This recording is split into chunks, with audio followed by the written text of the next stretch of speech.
તો રાજકોટમાં દિવાળી પહેલા રસ્તા ટનાટન બનશે। રાજકોટમાં ખરાબ રોડ રસ્તાઓનું સમારકામ કરવામાં આવશે। આરએમસી સ્ટેન્ડિંગ કમિટી બેઠકમાં આ મહત્વનો નિર્ણય કરવામાં આવ્યો છે।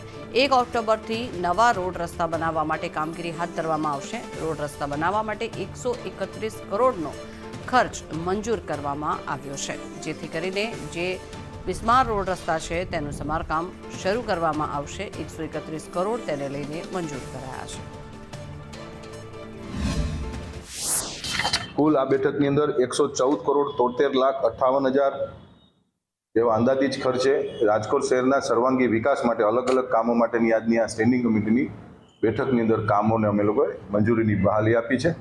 સમગ્ર રાજકોટના 18 વોર્ડની અંદર જેટલા ટીપીના રોડો છે, જેટલા રોડ રસ્તાઓ જે શેરીમાં જે ખાડા પડી ગયા છે, એ ખાડા પૂરવાના, નવા રોડ રસ્તા બનાવવાના। જો વરસાદ ન આવે તો 1 ઓક્ટોબરથી રાજકોટ શહેર મહાનગરપાલિકા દ્વારા મોટા પ્રમાણની અંદર રોડ રસ્તાના કામો અમે શરૂ કરવા જઈ રહ્યા છીએ।